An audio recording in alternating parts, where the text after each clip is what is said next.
미국에 그 엘로스톤이라는 그런 국립공원이 있습니다. 크기가 우리나라 충청북도보다 좀 큰 규모예요. 근데 이 1988년 이제 우리에게는 익숙한 해죠. 올림픽이 있었던 해에 이 엘로스톤 국립공원에 아주 무서운 산불이 일어났습니다. 불길이 어쩌나 거센지 소방관들이 아무리 물을 뿌려도 소용이 없어요. 불은 몇 달 동안 계속 타올랐습니다. 하늘은 시커먼 연기로 완전히 뒤덮이죠. 또 동물들은 살 곳이 잃어버리고 다 도망칩니다. 그 아름답던 숲이 36%가 완전히 잿더미로 변하고 말았습니다. 이런 불이 꺼진 후에 사람들이 절망하죠. 끝없이 펼쳐진 그 시커먼 잿더미를 보면서 혀를 참냐. 시커멓게 타다 남은 저 나무 그루터기들만 충직하게 남아 있었기 때문에 전문가들은 고개를 저어요. 이제 저 엘로스톤은 끝났구나. 이 숲이 다시 살아나려면 수백 년이 걸리겠다. 모두가 이 죽음의 땅이라고 생각하고 회복이 쉽지 않을 것이라 그들은 이제 판단했죠. 그런데 여러분, 이듬해 봄이 되었는데요. 아무도 예상하지 못한 기적 같은 일이 벌어졌습니다. 그 시커먼 그 잿더미 위로 연초록색 빛의 새싹들이 돋아나기 시작한 거예요. 한두 개가 아니라 수백만 개의 새싹들이 잿더미를 뚫고 올라오기 시작했습니다. 도대체 어떻게 된 일일까? 자, 여러분, 그 엘로스톤 그 국립공원에는 그 이제 소나무 여러 종류가 있잖아요. 그 로지풀 소나무라는 아주 특별한 소나무들이 숲을 이루고 있었어요. 이 로지풀 소나무의 솔방울은 평소에는 단단하게 닫혀 있습니다. 끈적끈적한 송지대로 꽉 닫혀 있어서 웬만해서는 그 안에 품은 씨앗을 밖으로 내어주지 않는다고 합니다. 그런데 여러분, 이 솔방울이 열리는 유일한 조건이 있어요. 바로 온도입니다. 섭씨 45도에서 80도가 넘는 그 엄청난 열기를 받을 때에 그 솔방울이 쫙 하고 벌어져서 씨앗을 뿜는 거예요. 그 무서운 산불이 뜨거운 화염이 그 숲을 덮쳤을 때 이 단단하게 잠겨있던 이 로지풀 소나무에 그 솔방울들이 쫙 하고 벌어지면서 그 안에 품고 있던 생명의 씨앗을 잿더미 위로 사방에 뻗어린 것입니다. 우리가 생각해 보십시오. 모두가 끝났다고 절망했던 그 거대한 산불이 오히려 닫혀있던 생명의 문을 활짝 열어 젖힌 것이에요. 모든 것을 태워버린 이 고난의 불길이 새로운 숲을 산생시키는 위대한 시작점이 되었다는 것입니다. 여러분, 우리의 삶도 때로는 이 엘로스톤의 숲처럼 느낄 때가 있어요. 숨이 탁탁 막히는 이 한여름의 폭염처럼 거대한 화마가 내 인생을 휩쓸고 지나간 것 같은 그런 고난과 절망과 그 위기를 우리가 만날 때가 있습니다. 우리 인생의 무게 때문에 우리의 삶은 늘 전쟁터 같고 늘 경쟁하면서 비교하면서 사는 이 세상의 모습들. 또 우리 가정도 마찬가지죠. 평안해야 될 그 가정이 때로는 갈등의 연속입니다. 서로가 옳다고 목소리를 높이고 나의 울음과 너의 울음이 날카롭게 부딪혀서 서로에게 상처를 줍니다. 그렇듯 우리가 하루하루 이렇게 버티며 살다 보면 내 안에 있는 기쁨, 평안, 소망이 다 불타 사라진 것처럼 남은 것이라고는 시꺼먼 재와 앙상한 구루터기뿐만 같은 이런 인생의 모습이 우리의 모습이라는 거죠. 내 인생에 다시 봄이 올까? 우리의 가정에 참된 평화가 찾아올까? 이 지독한 문제들, 고난, 가난, 질병 벗어날 수 있을까? 이 절망의 한숨만 나옵니다. 몸도 지치고 마음도 지쳐서 철저한 어둠, 흑암 같은 우리 인생의 상태들. 오늘 우리가 읽은 이 이사야서 말씀도 바로 그런 시커먼 잿더미 위에서 선포되고 있는 말씀입니다. 이사야 선지자가 활동했던 그 아하스 왕 시대, 히스기야 왕 시대, 물론 때로는 겉으로 보기에는 아주 평화롭고 또 잘된 그런 시간들도 있었지만 그것은 참으로 무섭고 끔찍한 시대였어요. 그야말로 불화의 시대였습니다. 주변 나라들이 호시탐탐 유다 왕국을 노렸어요. 국제 정세는 물고 물리는 전쟁의 사실이 복잡하게 얽혀 있었습니다. 그 누구도 내일의 평화를 장담할 수 없는 그 평화가 없는 그런 불화의 시대였다는 거예요. 특히 저 북쪽의 아수르라는 나라는 공포 그 자체였습니다. 아주 잔인하게 그 소문만 났어요. 그들의 왕, 딜랏-빌레셀의 이름만 들어도 백성들이 그냥 공포에 벌벌 떨 정도로, 저 멀리서 아수르의 군대 그 발바구 소리만 들어도 막 숨이 막혀옵니다. 그럼 아수르 군대가 이 유다를 쳐들어왔을 때 유다 백성들은 그에 맞설 힘이 전혀 없어요. 아무리 머리를 쥐어짜고 부족한 수가 없습니다. 나라를 통째로 삼켜버릴 그 위기가 그들에게 닥쳐옵니다. 이런 상황 속에서 이사야 말씀이 지금 선포되고 있는 거예요. 자, 특히 오늘 우리가 읽은 9장 말씀에 보면은 9장 1절에 보면은 전에 고통받던 자들에게 흑암이 없으리로다, 소망의 메시지로 시작합니다. 그러면서 옛적에는 여호와께서 스불론 땅과 납달리 땅을 멸시를 당하게 하셨더니라는 표현이 있어요. 자, 여기서 보면 스불론 땅과 납달리 땅, 여러분 이 지역은 지금 갈릴리 호수 주변에 북쪽에 있는 땅입니다. 갈릴리 호수 주변에 있다 보니까 그 지역은 그래도 비옥한 땅이에요. 농사도 잘 되는 아주 풍요로운 땅입니다. 그리고 또 무용로도 지나가는 아주 중요한 길목이었어요. 그러다 보니까 강대국에 있어서 호시탐탐 노리는 그런 땅이 됩니다. 자, 아수르 제국이 쳐들어왔을 때도 이 스불론 납달리가 가장 먼저 짓밟히는 거예요. 가장 먼저 나라를 빼앗기고 영토를 빼앗기고 살아가는 가족들 포로가 되어서 끌려갑니다. 남은 사람들은 아수르 그 군합발에 짓밟혀서 모진 멸시와 끝지가 고통을 당했던 거예요. 여러분 그들의 삶 가운데 무슨 희망이 있겠습니까? 하루하루 버틸 힘도 또 내일을 꿈꿀 여력도 전혀 없어요. 그래서 이사야 선지자는 이들의 처참한 상태를 2절에 보면은 흑암에 행하던 백성, 또 그늘진 사망의 그늘진 땅에 거주하던 자라고 표현하고 있습니다. 여러분 유다 왕들은 이런 위기를 벗어보려고 발버둥을 쳐요. 인간적인 방법을 총동원합니다. 강대한 나라에 막대한 뇌물을 갖다 바칩니다. 또 주변 나라들과 요리조리 눈치 보면서 군사 동맹을 맺어요. 여기 줄 섰다, 저기 줄 섰다. 스스로 평화를 쟁취하려고 애씁니다. 하지만 소용없어요. 여러분 인간 스스로 만들어 보려는 평화는 신기루와 같은 것입니다. 그럼 지금도 여러분 국제 정세를 보면 많은 전쟁들이 곳곳에 있어요. 특히 요즘 이슈가 되는 미국 또 이스라엘, 이란 전쟁들이 있지 않습니까? 곧 뭐 평화를 맺을 것 같은데, 맺은 것 같은데 또 다시 공격하고. 여러분 인간이 만드는 평화는 얄팍해요. 자기의 목적을 이루기 위해서 언제든지 내던질 수 있는 가짜 평화입니다. 세상 끊임없이 평화를 외치지만 그들의 마음속에는 이기심이 가득해요. 힘과 권력으로 남을 짓누르고 얻어내는 그런 평화입니다. 자, 여러분 우리 인간의 힘과 인간의 어떤 애씀으로는 우리 삶 가운데 덧친 이 거대한 흑암의 문제 결코 우리가 이길 수 없는 거예요. 그럼 여러분 오늘 하나님께서 이 칠흑 같은 흑암 가운데 다 타버린 잿더미 위에서 아주 놀라운 환상을 보여주고 계십니다. 우리 이사야 우리 9장 2절 말씀인데요. 우리 한번 같이 한번 읽어볼게요. 시작. 흑암에 행하던 백성이 큰 빛을 보고 사망의 그늘진 땅에 거주하던 자에게 빛이 비추도다. 아멘. 이런 놀라운 예언을 주시는 거예요. 여러분 이 구약 시대의 이 위로는 그 시대로 끝나는 것이 아닙니다. 무려 700년이 흐른 뒤, 700년의 침묵이 흐른 뒤에 이 흑암의 땅에 스불론 납달리에 마침내 진정한 생명의 빛이 찾아옵니다.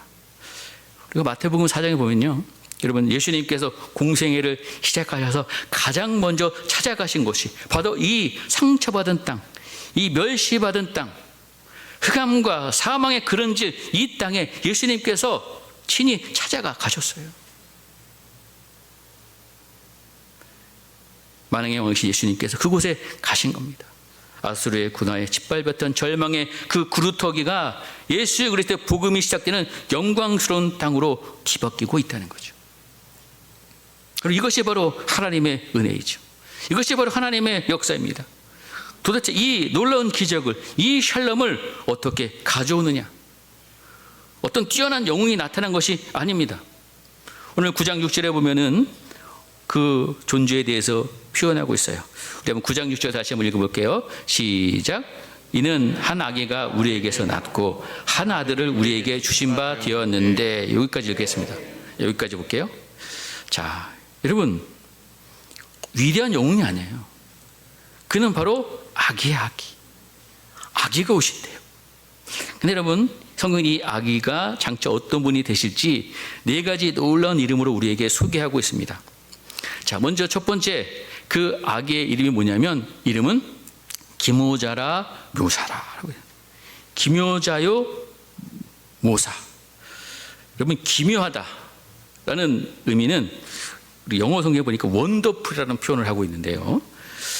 여러분, 이것은 인간의 상식과 한계를 완전히 뛰어넘는다는 뜻을 이야기하고 있어요. 제가 볼 때는 영어 표현이 좀 한계가 있는 것 같아요. 또 모사는 우리가 알듯이 전쟁에서 승리할 기막힌 전략을 짜는 지혜로운 참모입니다. 여러분, 우리 예수님 아기로 오시지만 그분이 바로 기묘자여 모사다. 여러분, 우리가 어려움을 당하고 문제가 있으면 누군가의 도움을 받고 싶어요. 상담을 받고 싶어 합니다. 그죠? 여러분, 근데 여러분, 그들로부터 우리가 도움을 받을 수 있겠지만 그건 한계가 있어요. 근데 여러분, 우리 예수님은 기묘자여 모사가 되시기 때문에, 이 말이 뭐냐면 우리 예수님은 우리 인생에 완벽한 해답이 되어 주신다는 거예요. 그리고 예수님에게는 정답뿐이지 오답은 없습니다. 그죠? 우리의 사방이 막혀서 우리 삶에 아무런 답이 없었어, 보이지 않을 때, 여러분, 이 아기로 오신 예수님은 인간의 상상을 초월할 수 없는 탁월한 지혜로 우리에게 해답을 안겨주시는 분이라는 거예요. 우리의 해답이 되신, 우리 인생의 해답이 되신 그 예수님을 온전히 의지하는 여러분이 되어줘야 될 줄 믿습니다. 그럼 근데 여러분, 우리 예수님은 해답만 주시는 분이 아니죠. 둘째는 뭐예요? 전능하신 하나님이라고 얘기합니다. 전능하다는 것, 이 표현은 용서라는 뜻을 갖고 있어요. 예수님은 우리를 위해서 친히 싸워주시는 분이시라는 거죠. 아기의 모습으로 오셨지만 우리를 위협하는 모든 어둠의 세력들, 우리 민생 모든 어둠의 문제들 친히 싸워서 예수님은 반드시 뭐 하세요? 이기시는 분이에요. 예수님은 실수가 없고 실패가 없고 패배가 없으신 분입니다. 그 전능하신 하나님이 우리 하나님이시라는 걸 여러분 기억해야 될 줄 믿습니다. 또 여러분, 그분이 어떤 분이세요? 영존하시는 아버지라 얘기합니다. 여러분, 세상의 아버지는 물론 자녀들을 사랑하지만 한계가 있죠. 능력에도 한계가 있고요. 또 그 자녀들과 영원히 함께하지 않습니다. 근데 이 영원한 왕, 영원히 우리 곁에 계시다는 거예요. 억압받는 주의 백성들을 구원하시고 참된 생명을 영원토록 공급해 주시는 진짜 우리의 아버지가 되신다는 겁니다. 자, 마지막 4번째는 뭡니까? 평강의 왕이다. 불화와 다툼, 피 흘림으로 가득한 이 끔찍한 세상에 참된 평안과 회복을 가져다 주시는 그런 신적인 주권자가 되신 분이라는 것을 이야기하고 있어요. 자, 사랑하는 성도 여러분, 죽어버릴 것 같은 그루터기 같은 우리 삶 가운데 이 위대한 이 4가지 이름을 가진 왕이 찾아오신다는 거예요. 그 왕이 오시면 9장 4절에 5절에 보면은 우리를 짓누르는 모든 무거운 멍에가 부러지고 어깨를 치던 채찍이 끊어지고 압제자의 막대기가 박살납니다. 전쟁터에서 어지러이 싸우던 군인들의 군화가 다 벗겨지고 피 묻은 것은 다 불쑥이시가 되어서 활활 타버린다. 눈물과 고통뿐인 이 불화의 땅이 마침내 평화의 나라로 바뀌게 되는 것이에요. 여러분, 근데 여기서 한 가지 질문을 할 수 있어. 우리가 이 위대한 구원, 이 위대한 하나님 나라의 평화가 어떻게 우리가 얻어낼 수 있는가? 어떻게 그것을 누릴 수 있냐 이거죠. 우리가 착하게 살면 될까요? 열심히 그냥 예배 드리고 막 봉사하고 기도 열심히 하면 이게 우리에게 그냥 저절로 임합니까? 이번 이사야 9장 7절 그 마지막 부분에 보면 이런 말씀이 있습니다. 자, 뭐라고 했냐면 만군의 여호와의 열심히 이를 이루시리라. 우리 다시 한번 그 부분 따라해 볼게요. 시작. 만군의 여호와의 열심히 이를 이루시리라. 아멘. 그래, 우리의 공로가 아니에요. 우리의 종교적인 노력으로 이것이 이루어지는 것이 아닙니다. 오직 이스라엘의 거룩하신 하나님, 구원을 향한 만군의 여호와의 그 뜨거운 열심이 이 모든 것을 성취해 나가신다는 거예요. 내 삶이 다 타버린 잿더미 같아 보일지라도 낙심하지 않는 이유, 우리를 구원하시려는 그 여호와 하나님의 열심이 결코 멈추지 않습니다. 저와 여러분을 위해서 쉬지 않고 열심히 일하시는 그 주님의 그 손길을 여러분 기억하시길 간절히 바랍니다. 여러분, 이 하나님의 열심이 무엇을 이뤄내셨습니까? 2000년 전에 그 이스라엘의 작고 초라한 마을 베들레헴에 오신 바로 예수 그리스도가 바로 그 상징이죠. 그 의미입니다. 아무런 소망 없던 이 인류 역사라는 그 시커먼 그루터기에 잿더미에 하나님은 예수님이라는 생명의 싹을 틔워주셨어요. 그리고 그 예수님이 결국 골고다 언덕의 십자가에서 가장 처참한 죽음의 그루터기 위해서 모든 물과 피를 쏟아내셨습니다. 세상 사람들은 완전히 실패라고 비웃었지만 하나님은 그 십자가의 끔찍한 죽음을 뚫고 영원한 부활의 생명과 평안을 피워내신 것이에요. 우리를 살려내시는 것은 우리 안에 있는 능력이 아닙니다. 바로 철저히 밖에서부터 부어지는 하나님의 십자가의 은혜인 줄 믿습니다. 그렇다면 여러분, 이 그루터기에 피어난 이삭이신 이 평강의 왕, 어떻게 이 세상을 다스리는가? 바로 그 내용들이 11장에 또 이어지고 있습니다. 이 9장과 11장은 그래서 이 메시아, 이 이사야 이 구약 말씀에서 이 예수님에 대한 가장 아름다운 표현을 해준 대표적인 말씀이에요. 자, 우리 11장 1절 말씀 한번 같이 한번 읽을게요. 시작. 이새의 줄기에 한 싹이 나며 그 뿌리에 산 가지가 나실 것이 결실할 것이요. 그렇습니다. 여러분, 다윗의 왕조에 대한 얘기입니다. 그 위대한 다윗, 이 다윗의 왕조 완전히 망했어요. 화려했던 나무는 밑둥까지 싹둑 잘려져 나갔습니다. 남은 것은 산불이 휩쓸고 간 그 옐로스톤의 숲처럼 불이 타다 남은 시꺼먼 나무 그루터기 뿐이었습니다. 모든 인간의 눈에는 그것으로 끝날 것처럼 보였지만 하나님은 살아계시죠. 하나님은 그 타탄 나무 그루터기에서 생명의 싹을 튀어나가십니다. 그 죽은 것 같은 뿌리에서 가지가 달리게 하시고 그 가지의 생명을 먹으면 평화의 열매가 풍성하게 맺히게 하신다는 거예요. 바로 이분이 바로 먼저 9장에서 살펴본 다윗의 자손으로 오시는 예수 그리스도이십니다. 예수님은 절망의 그루터기에서 피어난 영원한 생명의 싹이 되어주신다는 거예요. 근데 여러분, 그 예수님이 어떻게 일하시냐? 우리 한번 11장 2절 말씀 또 한번 읽어볼게요. 시작. 그 위에 여호와의 영, 곧 지혜와 총명의 영이요 모략과 재능의 영이요 지식과 여호와를 경외하는 영이 강림하시리니. 그렇습니다. 즉 성령이 충만하게 임하시는 거예요. 지혜와 총명의 영, 모략과 재능의 영, 지식과 여호와를 경외하는 영이 그분 함께 하십니다. 이 성령의 충만한 능력으로 예수님은 세상의 왕들과는 전혀 다른 방식으로 이 세상을 다스려 나가신다라고 이야기하고 있어요. 평화의 왕이 다스리는 나라는 과연 도대체 어떤 세상일까? 우리가 사는 세상의 지도자들은 어떻습니까? 겉모습 보고 사람 평가하죠. 돈이 많은 자, 힘이 있는 자, 그런 자들의 편에 섭니다. 힘없고 가난한 사람들 거들떠 보지도 않고 억울한 사람은 들지 않는다는 거예요. 하지만 성령으로 다스리시는 평강의 왕은 다르죠. 11장 3절 4절에 보면은 뭐라고 얘기하면 우리 예수님은 힘이 없고 가난한 자들을 긍휼히 여겨주시고 또 힘없는 사람들을 공의롭게 판결하시고 불쌍한 사람들을 위해서 올곧게 판정을 내리십니다. 돈이 없다고 그죠? 기죽지 않는 그 세상, 능력이 없다고 그죠? 외면받지 않는 그 세상, 그죠? 누구나 누구든지 그죠? 남녀노소 신분 차별 없이 똑같이 존중받는 그 세상, 여러분, 그것을 이루어 나가시는 것이 바로 평강의 왕이 공의로 다스리는 바로 하나님의 나라입니다. 그 하나님께서, 그 예수님께서 그분의 다스림이 이 땅에 임할 때에 온 세상에는 놀라운 새로운 창조의 역사가 일어나는 거예요. 오늘 성경은 그 파라다이스 같은 환상을 이렇게 묘사합니다. 우리가 아직 완벽한 이 세상 한 번도 본 적이 없어요. 그래서 이 선지는 이 놀랍고 신비로운 세상을 동물들의 모습으로 빗대어 환상적으로 노래하고 있습니다. 6절부터 8절까지 쭉 내용을 보면은요, 여러분, 이리와 어린 양이 함께 어울려 산답니다. 표범과 염소가 함께 노는데요, 송아지 어린 사자가 함께 뛰놉니다. 심지어 젖먹는 갓난아기가 맹독을 품은 독사의 구멍에 손을 넣고도 장난을 친다는 거예요. 여러분, 이게 동물 세계에서 지금 가당키 한 일입니까? 있을 수 없는 일이잖아요. 여러분, 이런 상황 본 적 있으십니까?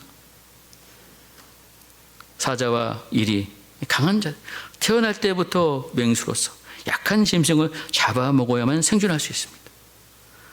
반면에 양과 염소는 쫓기고 도망 다녀야 하는 약자예요. 이것이 바로 우리가 아는 이 세상의 당연한 법칙, 정글의 법칙이죠. 조금만 방심하면 먹히는 세상입니다. 그대로 이 평강의 왕이 오시면 이 지독한 생존의 법칙이 깨진다는 거예요. 강한 자들이 자신의 발톱과 이빨을 걷어들입니다. 약한 자들 짓밟지 않고 섬깁니다. 반대로 약한 자들은 더 이상 두려움 떨 필요 없이 도망칠 필요가 없어요. 강한 자와 약한 자, 계급도 소유도 차별도 없이 평안하게 어우러집니다. 이것이 바로 구원받는 자들이 누리는 참된 평화요 샬롬이에요. 그럼 그때 우리가 이런 질문을 할 수 있어요. 아니, 이리와 어린 양이 함께 뒹구는 이 놀라운 이 나라가 도대체 언제 이루어지는 거냐? 혹시 우리가 죽어가는 저 천국에서나 볼 수 있는 그런 동화 같은 이야기인가? 이게 너무 현실성이 전혀 없는 이야기 아니냐라고 우리가 반문할 수 있어요. 오늘 본문 11장 9절에는 이렇게 말씀합니다. 우리 한번 11장 9절도 같이 한번 읽어볼게요. 시작. 내 거룩한 산 모든 곳에서 해됨도 없고 상함도 없을 것이니 이는 물이 바다 덮음 같이 여호와를 아는 지식이 세상에 충만할 것임이라. 아멘. 여러분, 이 말씀 가운데 중요한 비밀이 숨겨져 있어요. 이 평화의 나라는 먼 미래에나 이루어질 막연한 이야기가 아닙니다. 바로 십자가에서 피 흘리시고 부활하신 그 평강의 왕 예수님께서 이 땅에 오심으로 인해서 우리 가운데 이미 시작되고 있다는 거예요. 여러분, 우리가 언제 변합니까? 우리를 변화시키는 것은 세상이 아닙니다. 바로 여호와를 아는 지식. 이게 뭐냐면 단순히 그냥 하나님 아는 지식이 아니에요. 바로 나 같은 죄인을 살리신 그 십자가의 은혜와 사랑을 깊이 깨달을 때를 얘기하는 거예요. 그 거대한 십자가의 사랑이 마치 물이 바람 덮음 같이 우리의 앙상한 영혼을 덮어버릴 때 이런 변화의 기적이 일어난다는 것입니다. 여러분, 여기서 짐승을 비유해서 이야기하고 있지만 이게 바로 우리 인간들이 살아가는 모습이에요. 우리는 서로 남을 물어뜯고 짓밟으려 합니다. 그 모난 본성을, 악한 본성을 갖고 있어요. 우리는 본질상 진노의 자녀입니다. 근데 그 본성이 십자가의 은혜로 덮여서 완전히 꺾이는 거예요. 물론 여러분, 이 세상의 이 완벽한 평화는 예수님이 다시 오시는 날, 온 우주가 새롭게 되는 날, 그 마지막 날에 비로소 온전히 완성될 것입니다. 우리 여전히 눈물 많고 아픔 많은 이 세상에서 그날을 기다립니다. 아직 완성되지 않았어요. 하지만 여러분, 다시 오실 그날까지, 주님이 오실 그날까지 우리는 그냥 맘 놓고 그냥 손 놓고 그냥 기다리는 게 아니에요. 평강의 왕을 내 마음에 모신 사람은 이 십자가의 은혜가 물이 바람 덮음 같이 그 심령을 덮은 사람의 삶에서는 이미 이 새 창조의 기적이 시작돼야 된다는 것이죠. 수십 년 묵은 뭐 부부관계든 우리 인간관계 속에서 미움과 원망이 십자가의 은혜로 녹듯이 사라지는 어떤 놀라운 역사들, 그렇죠? 일터나 관계 속에서 나를 무시하고 짓밟으려는 그런 사람을 미움 대신에 기도로 품어내는 그런 영혼 사랑의 마음. 우리가 교회 안에서도 마찬가지입니다. 나보다 못 배우고 가난한 사람들, 더 나보다 낮게 여기면서 진심으로 섬기는 그 마음. 바로 여러분, 이것이 우리의 삶에서 이미 시작된 이리와 어린 양의 기적입니다. 우리가 먼저 은혜의 바다에 깊이 잠길 때에 우리 가정, 또 일터, 이 교회는 샬롬의 역사가 시작되고 있다는 거예요. 여러분, 예수님의 십자가를 바라보십시오. 예수님은 힘센 사자로 오실 수 있었어요. 그러나 스스로 연약한 어린 양이 되셨습니다. 세상 죄를 지고 가는 하나님의 어린 양이 되어서 십자가에서 당신의 몸으로 칼기가게 찢기셨어요. 그 거룩한 희생으로 이 약육강식의 저주를 완전히 끊어내시는 겁니다. 하나님은 우리 사이에 가로막혀 있던 죄의 담을 헐으시고 사람과 사람 사이에 세워진 그 미움과 차별협을 완전히 무너뜨리셨어요. 참된 샬롬, 우주적인 평화가 십자가에서 완성된 것입니다. 그렇다면 여러분, 이 위대한 평화의 나라는 도대체 누구에게 임하느냐? 내가 의롭다고 자랑하는 사람에게 구원이 필요 없습니다. 건강하다고 자부하는 자에게 의연히 쓸데없는 것처럼, 여러분, 이 나라는 스스로 힘으로는 아무것도 할 수 없음을 깨닫고 오직 하나님의 은혜를 구하는 자들에게 하나님께서 이 은혜를 부어주실 줄 믿습니다. 오늘 말씀은 전에 고통받던 자들에게 임합니다. 흑암의 백성들에게 하나님께서 이 은혜를 주십니다. 자신의 심령이 잿더미에 같은 구루터김을 깨닫고 눈물로 고백하는 가난한 자들에게 임하는 거예요. 애통하는 자, 온유한 자, 의에 줄이고 목마른 자들, 긍휼히 여기는 자, 마음이 청결한 자, 화평케 하는 자들, 의에 위하여 받게 받는 그들에게 바로 이 평화가 찾아온다는 거예요. 자신의 무능함을 온전히 깨닫고 인정하면서 십자가만을 붙드는 그 낮아진 마음 위에 이 하나님의 평화가 폭포수처럼 쏟아진다는 것을 우리는 기억해야 될 줄 믿습니다. 사랑하는 성도 여러분, 평화의 왕이 다스리는 평화의 나라에 선 백성들, 당연히 평화를 따라 살아야 됩니다. 평화를 따라 살면 여러분 다툴 일이 없어요. 평화의 백성은 삶의 방식이 바뀝니다. 남을 찌르던 무기를 다 내려놓고 칼을 불에 달궈서 두드려서 농사짓는 보습으로 만들고, 남을 베어버리던 그 날카로운 창을 쳐서 곡식을 거두는 낫으로 만듭니다. 서로를 향해 가누던 그 모든 그 견디는 무기들 생명을 살리고 거두는 도구로 바꾸는 것, 바로 이 평강의 왕이 그들의 주인으로 모신 자들의 삶의 모습이라는 거예요. 여러분, 우리의 삶을 돌아보십시오. 우리는 너무 자주 서로를 향해서 말의 칼을 휘두릅니다. 눈빛에 창을 던집니다. 왜 그럴까요? 내 안에 숨어있는 그 무서운 무언가가 있어요. 그게 뭐냐? 어떤 분은 이런 표현을 했다. 오름귀신. 우리 늘 내가 옳다고 주장합니다. 내가 맞고 당신 틀렸어. 부부 사이 서로로 나의 옳음, 너의 옳음 한치 그냥 맞서요. 부모 자식 가운데도 그렇죠. 내 기준이 옳다. 아니, 내가 옳아요. 여러분, 우리 교회 안에서도 있어요.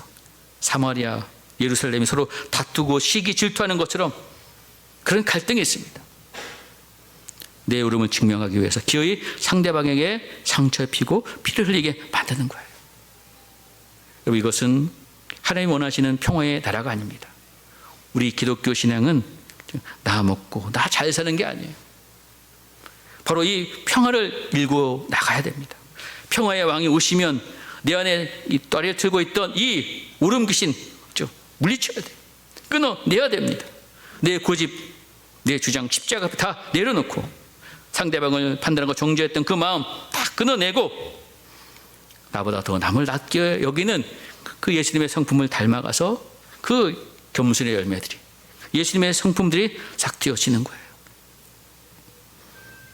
여러분, 그렇기 때문에 오늘 말하는 이 짐승들의 이 아름다운 연합이 그 평강의 왕을 통해서 우리의 삶 가운데 열매 맺어 나간다는 것을 오늘 성경 우리에게 도전하고 있는 것입니다. 여러분, 우리가 세상에 나가서 살다 보면 물론 현실이 변하지 않죠. 세상은 변하지 않습니다. 아직. 이사야 선지자는 예언했던 그 옛날에도 이 아하스 시대, 히스기야 시대에도 이 말씀을 하나님께 선포했지만 그 평화의 날이 당장 오지 않았어요. 오히려 훗날의 나라가 쫄딱 망해버리고 백성들은 바벨론으로 힘없이 포로로 잡혀갔습니다. 멸망의 날이 먼저 찾아왔습니다. 그래서 우리는 자주 탄식하죠. 하나님 도대체 말씀을 이렇게 하시는데 그날이 도대체 언제 온단 말입니까? 우리는 오는 것입니까?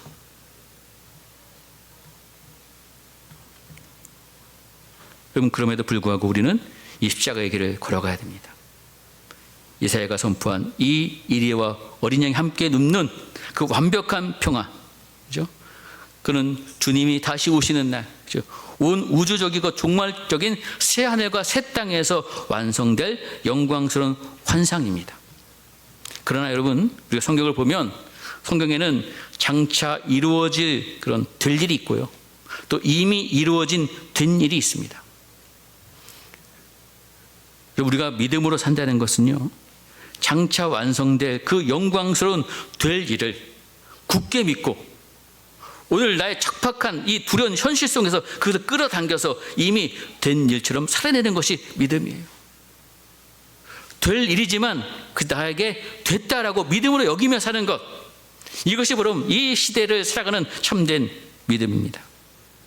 오늘 우리가 이 십자가의 평화를 선택했다고 해서 내일 당장 우리의 일터가, 그렇죠? 뱀들이 막 양으로 변하는 게 아니죠. 내가 어린 양처럼 용납한다고 해서 이리 같은 세상이 나를 칭찬해주고 인정해주는 것이 아닙니다. 오히려 더 큰 손해 볼 수 있고요, 더 억울한 상처 받을 수도 있어요. 여러분, 십자가를 진다는 것은 세상과 어떤 낭만적으로 공존하는 것이 결코 아닙니다. 그것은 이 살벌한 세상 속에서 일방적인 희생을 감내하면서 나의 살을 내어주는 처절한 그 고독한 싸움, 그 십자가의 삶을 우리가 살아내는 거예요. 사랑하는 성도 여러분, 아무리 고단하고 흑암 같은 현실이라도 여러분 낙심하지 마시기 바랍니다. 다 타버려서 희망이 안 보이는 그 구루토기 같은 내 삶이라도 절망하시기 마시기 바랍니다. 만군의 여호와는 그 뜨거운 열심으로 저와 여러분을 결코 포기하지 않으십니다. 마지막으로 오늘 아까 본 우리 11장 2절 말씀, 이 말씀을 다시 한번 깊이 새기기 원하는데요, 11장 2절 말씀 다시 한번 읽을게요. 시작. 그의 위에 여호와의 영, 곧 지혜와 총명의 영이요 모략과 재능의 영이요 지식과 여호와를 경외하는 영이 강림하시리니. 아멘. 여러분, 다 비워지고 남은 그릇턱 위에 피어난 싹, 바로 예수님께서 하나님의 영이 충만하게 임하셨어요. 평강의 왕이신 예수님은 인간의 지혜나 혈기가 아니라 오직 이 성령의 능력으로 세상을 새롭게 하셨습니다. 여러분, 기적은 바로 여기에 있습니다. 예수님께 임하셨던 그 성령님이 지금 예수를 구주로 믿고 있는 저와 여러분 안에도 내주하고 계신다는 사실입니다. 우리의 삶이 여러분 지치고 쓰러지고 한다고 할지라도 여러분, 우리의 지금 필요한 건 뭐예요? 내 힘을 막 다시 짜내는 거 아니에요. 우리에게 필요한 것은 바로 이 성령의 충만함을 입는 것입니다. 오늘도 살아서 역사하시는 기묘하신 그 묘사, 그렇죠? 전능하신 용사, 영존하신 아버지, 평강의 왕이신 예수 그리스도를 온전히 의지하시길 간절히 바랍니다. 우리 그분을 의지해야 됩니다. 우리가 늘 기도하면서, 그렇죠? 이새의 줄기에 임하셨던 그 지혜와 총명의 영, 모략과 재능의 영으로 우리의 텅 빈 마음을 가득 채워 주시옵소서. 우리의 능력으로 안 됩니다. 성령의 충만한 능력을 부어 주시옵소서. 우리가 기도하면서 주님의 은혜를 구하시는 우리 모든 성도님 되시길 바랍니다. 여러분, 지금 우리의 삶이 정말 산불로 휩쓸고 간 옐로스톤 숲처럼 지읒더미 같은 가운데 혹시 있으십니까? 아니면 밑둥이까지 잘려나간 그 시커먼 구루토기 같습니까? 낙심하지 마시고, 여러분, 절망의 구루토기야말로 평강의 왕이 일하시기 시작하시는 가장 완벽한 무대입니다. 평화의 왕, 그분이 여러분의 심령에 찾아오시면 그 잿더미가 곧 평화의 나라가 됩니다. 그 평화의 나라에서는 평화의 사람들이 사는 거예요. 오늘 하루 우리 손에 쥐어진 그 미움의 칼, 판단의 창 다 내려놓으시고 오름 귀신 다 몰아내시고 그 예수님의 마음으로 용남의 손을 내미시고 배려와 친절과 희생과 섬김으로 이 평화의 나라를 일구어 나가는 우리 성도들 되시기를 주의 이름으로 간절히 축복합니다. 우리 모두가 절망의 그루터기에서 피어난 이 주님의 이 참된 평안을 품고 그 평화로 가득한 나라를 넉넉히 살아내시는 우리 성도들 되어서 여러분 이 믿음으로 이 험하고 악한 세상을 담대히 이기면서 주님께서 우리에게 허락하신 이 평안, 이 기쁨, 이 감사를 잃어버리지 않고 날마다 한 주 한 주 하루하루 승리하는 우리 모든 성도님 되시기를 주의 이름으로 간절히 축복드리겠습니다.